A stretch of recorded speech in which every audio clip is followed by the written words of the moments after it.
How to make people respect you without saying a word. Stoicism. Have you ever noticed that the most respected person in the room is rarely the loudest? They walk in, say almost nothing, and somehow everyone adjusts around them. Meanwhile, the people who demand respect, who argue for it, never seem to get it. Here is the uncomfortable truth. Respect is not something you can talk people into. It is something they read off your conduct, your posture, your silence, long before you open your mouth. The Stoics understood this 2,000 years ago. So today, you are going to learn 8 silent behaviors that quietly command respect. Not tricks. Not power games. Just hard-earned self-mastery. The goal is not to control how people see you. The goal is to become someone worth seeing. The first way. Stay composed when everyone else is losing it. Pressure is the great revealer. When a deadline collapses or a meeting turns into a shouting match, most people leak their panic everywhere. And then there is the one person who simply breathes, looks at the problem, and starts working it. Who do you think everyone remembers afterward? The Stoics called this apatheia, freedom from being ruled by destructive emotion. Not coldness. Clarity. Seneca wrote about anger as a temporary madness that hands your judgment to the enemy. Picture this. Your team's project fails an hour before the presentation. Everyone is scrambling and snapping at each other. You sit down, open the file, and quietly ask, what still works? You have not said anything impressive. But every person in that room just recalibrated their opinion of you. Composure under pressure is the fastest respect there is, because it cannot be faked in the moment. It has to be trained beforehand. The second way. Keep the promises you make to yourself. Here is a strange thing about respect. People can sense self-discipline even when they never see it. The person who wakes up when they said they would, trains when they said they would, and finishes what they start carries themselves differently. There is no desperation in them. Epictetus taught that before anything else, you must decide who you want to be, and then do the work of that person. Not announce it. Do it. Think about the colleague who never talks about their fitness routine or their savings plan, yet somehow their life keeps quietly improving year after year. You trust that person. You respect that person. Now compare them to the friend who announces a new life plan every month and abandons it by the second week.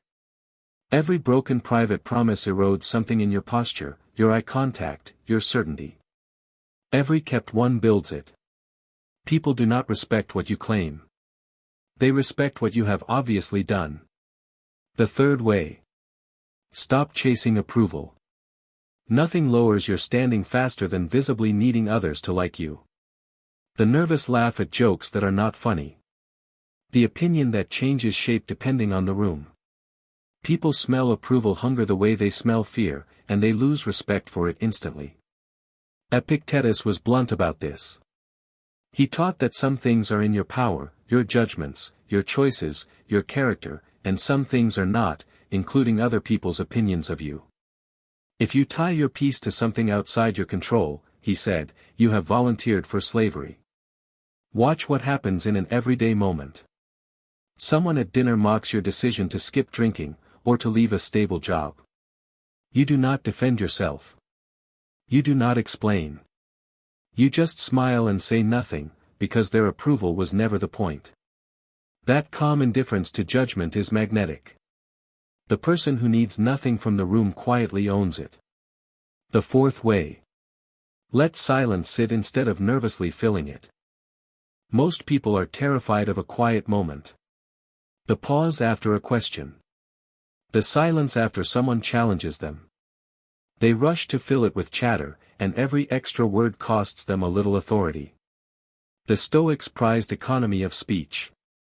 Zeno, the founder of the school, is remembered for saying that we have 2 ears and 1 mouth so that we may listen more and speak less. Consider a salary conversation. Your manager offers a number. Instead of instantly reacting, justifying, or babbling gratitude, you simply pause and consider it. 5 seconds of calm silence.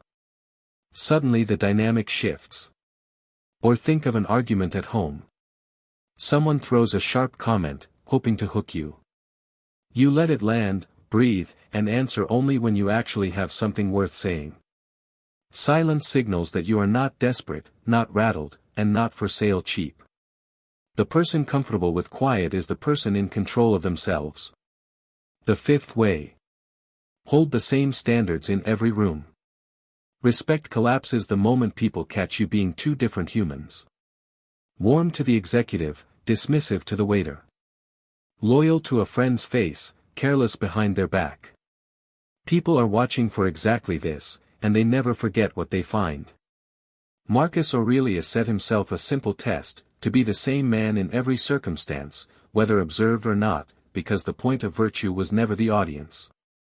It was the soul doing the acting. Picture the everyday version. Your coworker is polite in meetings, but you notice how they speak to the cleaning staff in the hallway, with the same courtesy and the same eye contact they give the boss. Something in you immediately trusts them more. Consistency is silent, but it is loud over time. You never have to declare your values if you simply refuse to abandon them when it is inconvenient. That refusal is visible. And it is rare enough to be unforgettable. The sixth way. Walk away from disrespect without drama. When someone insults you, mocks you, or talks over you, the crowd expects one of two things. You explode, or you shrink. The Stoic does neither. Epictetus, who had been a slave and knew humiliation firsthand, taught that it is never the insult that harms you, but your judgment that you have been harmed. Drop the judgment, and the insult is just noise from another person's character, not a wound in yours. So what does this look like on an ordinary Tuesday?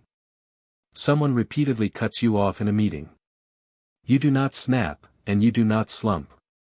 You finish your point once, calmly, and if the pattern continues, you simply stop investing there.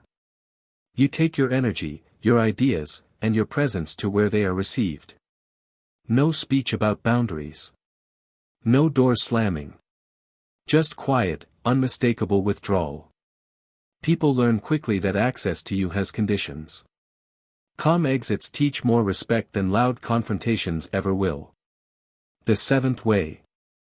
Master your reactions before they master you. Between what happens to you and what you do about it, there is a gap. Epictetus built his entire teaching on that gap.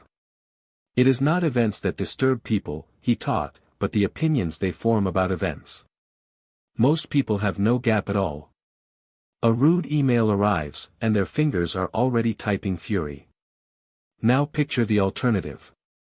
You read the rude email, feel the heat rise, and choose to close the laptop and answer tomorrow. 12 hours later you write 3 calm sentences that solve the issue, and the other person suddenly looks like the unreasonable one. Nobody saw your discipline. Everybody saw its result. A person who cannot be provoked cannot be steered, and everyone around them senses it. Your reactions are the last thing anyone should be able to own but you. The eighth way. Let your results do the talking. Marcus Aurelius grew tired of philosophical debates about virtue, and he wrote himself a brutal instruction, to waste no more time arguing about what a good man should be, and simply be one. That is the final word on silent respect. Talk is a promissory note. Results are cash. The colleague who quietly ships the project outranks the one who narrates every effort. The parent who shows up at every practice outranks the one who lectures about commitment. The friend who arrives at midnight when your car breaks down never needs to say the word loyalty. Think of the quietest competent person you know. Notice that you never once heard them advertise themselves, and notice that you respect them anyway. That is not an accident. That is the only mechanism that ever really worked. Do the work. Keep the standard. Deliver, repeatedly, without commentary. The evidence accumulates on its own, and evidence is the one argument nobody can talk over. So here is the truth to carry out of this. Respect earned by words dies with the next sentence. Respect earned by conduct compounds for years. None of these 8 behaviors is a performance, and that is precisely why they work. You cannot fake 10 years of kept promises. The Stoics never asked how do I look strong. They asked how do I become strong, and they trusted that the becoming would be visible. So start today, and start small. The next time chaos breaks out, be the still point. The next time silence feels awkward, let it breathe. The next time someone disrespects you, leave calmly and let absence speak. Do this not to win some silent status game, but because a person who governs themselves has already won the only contest that matters. Build the character quietly. The respect will arrive on its own, without you ever saying a word.